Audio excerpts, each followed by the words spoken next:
Feliz aniversário pra nós, tricolores. Fluminense completa 119 anos. Dá pra tecer alguns minutinhos aqui sobre isso. E também notícias, claro.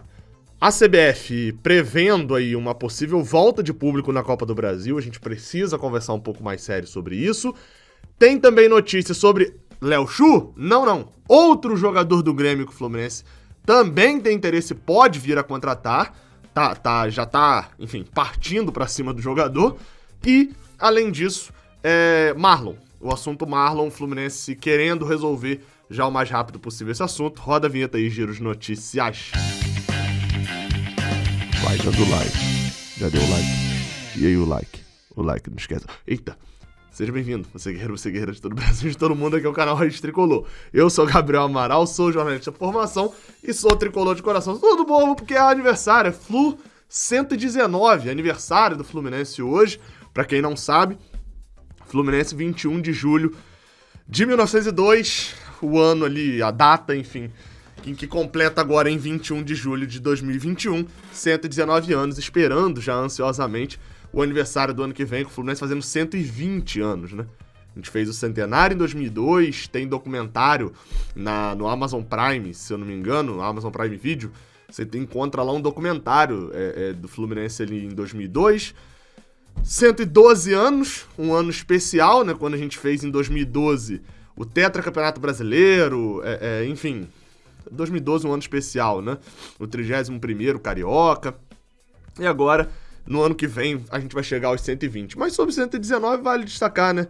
É bom a gente ter um aniversário pelo menos um pouco mais positivo. Se a gente tá puto porque perdeu pro Lanterna na última rodada, pelo menos a gente vê esse ano um Brasileirão em que a gente é possível ter alguma coisa, mas mais até do que o Brasileirão, né? Que a gente tá ali no meio da tabela. A gente volta a ter um aniversário jogando Libertadores, né? Na verdade, esse é o primeiro aniversário nosso jogando Libertadores. Não, Gabriel, que isso? A gente já jogou em 2008, mas as Libertadores acabavam antes, né? Acabavam em junho. Pela primeira vez a gente tá jogando um aniversário ainda no meio de uma Libertadores, né? Pelo menos nesse século.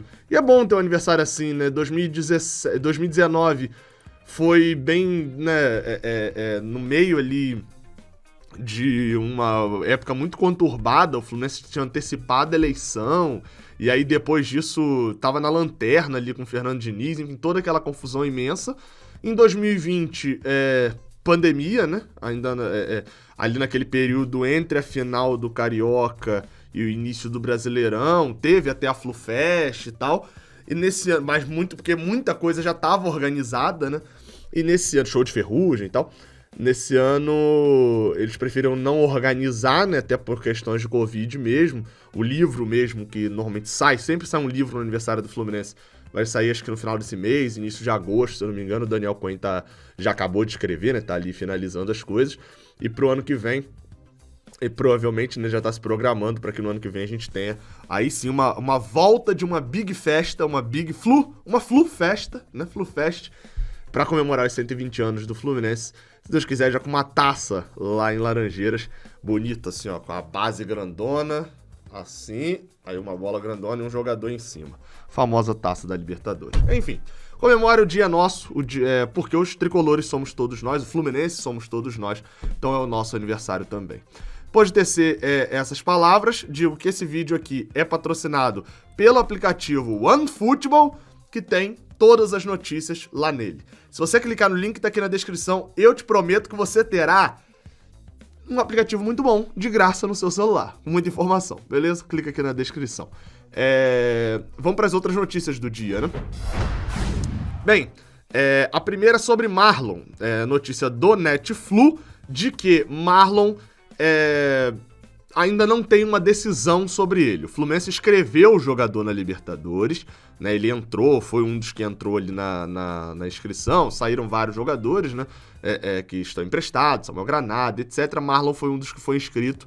Só que, segundo o empresário ali do jogador, que é o que está na matéria do Netflu, ele tem propostas do Brasil e da Europa. E na próxima semana, até a próxima semana, pelo menos, o staff, né, os empresários e tal, querem já definir o rumo de Marlon. Isso porque na semana que vem, no final, na verdade daqui a uma semana e meia, né? Porque é na outra segunda, Marlon poderia começar a jogar pelo Fluminense. Ele já tá inscrito, mas ainda não pode, porque é de janela internacional e etc. Então, assim, eles já querem resolver na próxima semana, porque se Marlon não for ser utilizado pelo Fluminense, vai procurar já um novo clube para poder... Na verdade, já teria ali, né, segundo ele, um novo clube e tal para poder assinar. Dependeria de uma liberação do Fluminense.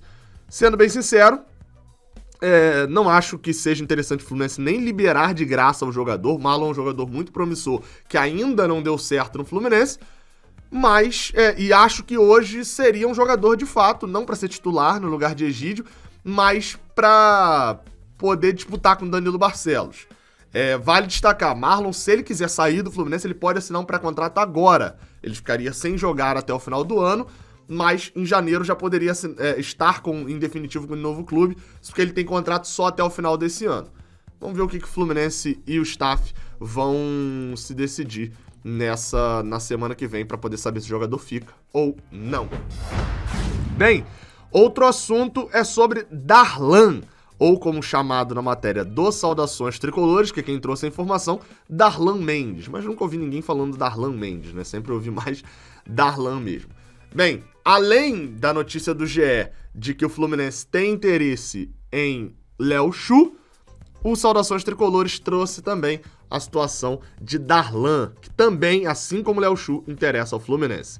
Na verdade, um complemento até sobre o Léo Chu, né? Segundo a Paula Carvalho no Twitter dela, né, que é repórter do GE, foi dito também de que o jogador foi oferecido ao Fluminense. Então tem esse ponto aí. Sendo oferecido ao Fluminense, o jogador passou a interessar, né? Vale esse destaque. Roger Machado se agradou de Léo Chu. Sobre Darlan, bem, o trecho que o Saudações Tricolores fala aqui é o seguinte: o Saudações Tricolores ainda apurou que não é só Léo Chu que interessa ao Tricolor, Fluminense, né, no caso. O volante Darlan Mendes, de 23 anos, também está no radar do Fluminense. Em ambos os casos, o empréstimo com opção de compra está sendo discutido. Tanto o atacante quanto o médio-centro, o volante, possuem contratos longos com os gaúchos até o fim de 2024. Darlan, vale destacar, eu já falei sobre o Léo Chu bastante, confesso que conheço menos Darlan, jogou toda a fase prévia ali de Libertadores, mas assim como Darlan pode atuar, né, assim como Léo Chu pode atuar na Libertadores pelo Fluminense, na Copa do Brasil, Darlan não atuou ainda. Ele não atuou pelo Grêmio na Copa do Brasil, o que faz com que ele possa atuar pelo Fluminense possa atuar pelo Fluminense na Copa do Brasil também. Já Léo Chu, como eu falei no outro vídeo, não poderia. Confesso, como eu falei, não vou nem ficar aqui, eu não fico aqui enrolando e tal. Posso falar alguns números da temporada dele, são 19 jogos, 1 gol. Ele fez gol contra o Aragua, todo mundo fez gol contra o Aragua, né, da Venezuela. E no ano passado jogou 38 jogos, também fez 1 gol, enfim, é um jogador da base do Grêmio. Mas tenho pouco, confesso, a acrescentar, como falei, tem 23 anos. Avançando as negociações, vocês sabem que no Rede Tricolor a gente vai buscar informações de quem cobre ali diretamente o Grêmio. Mas é isso, o Fluminense negocia com os dois jogadores, está tentando empréstimos com opção de compra. Sobre a volância, vale um destaque, né? Que eu falei do ataque no outro vídeo, vale um destaque sobre a volância aqui agora. Vale trazer um volante? Bem, na minha opinião, precisaria testar o Wallace antes. Mas se o Wallace tá com problemas de indisciplina e não vai ser utilizado, pelo menos por agora... mas o Gabriel, o Fluminense precisa usar a base. Cara, dos 4 volantes que a gente tem jogando, 2 são da base. O Fluminense usa a base. Dos 6 pontas que a gente tem, 5 são da base. Se você quiser tirar Caio Paulista também, são 4 da base. Então assim, o Fluminense utiliza a sua base, né? Se não, o Wallace não é utilizado, talvez tenha um problema com o próprio Wallace, né?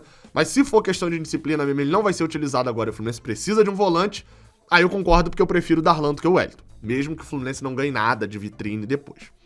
Enfim, vamos aguardar para ver qual a situação que vai acontecer. Eu disse que não conheço o Darlan e prefiro ele do que o Wellington, né?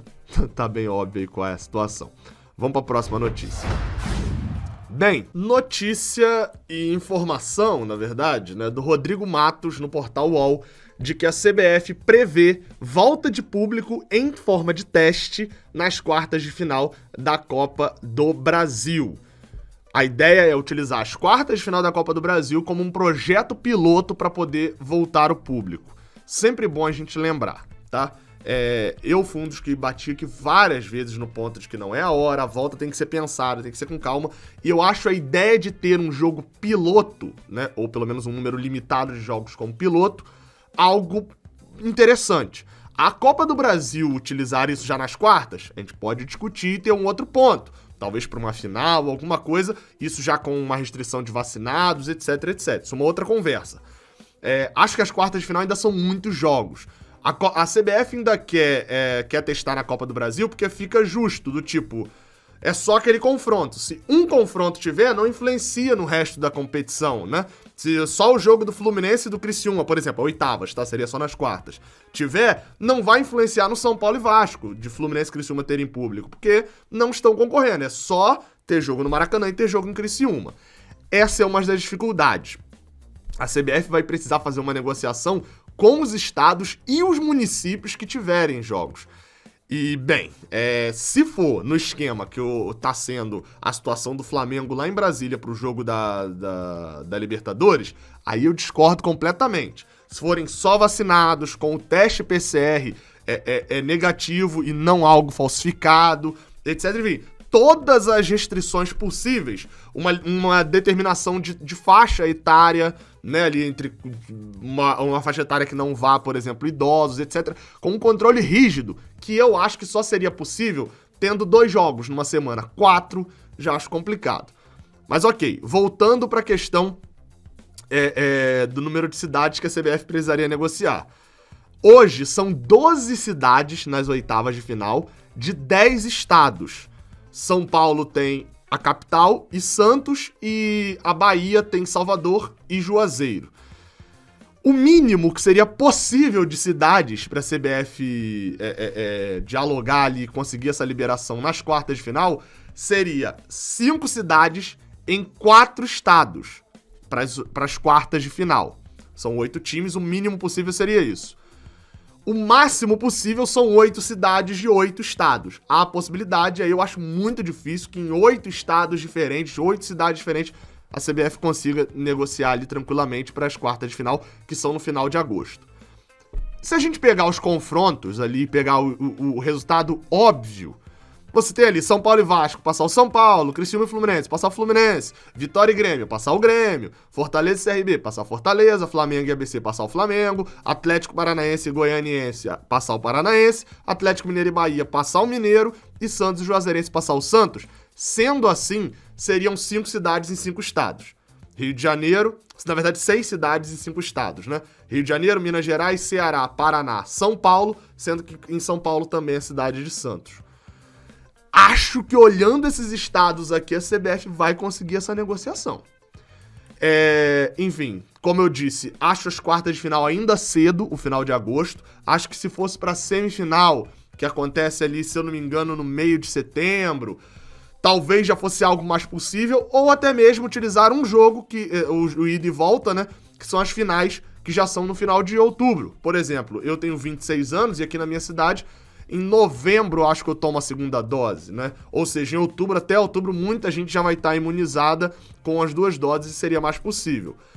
Torço para que funcione tudo bem, né? Torço para que isso aconteça, porque ninguém tá afim de ficar tendo problemas, né?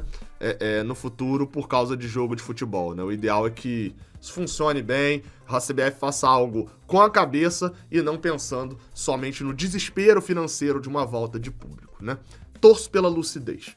Aqui do lado tem 2 vídeos, já apareceu em algum momento aí na minha cara. Tem esse aqui de cima e esse aqui de baixo. Você dá o like aqui embaixo, se inscreve aqui no canal e vai assistir esses vídeos. Até a próxima, valeu!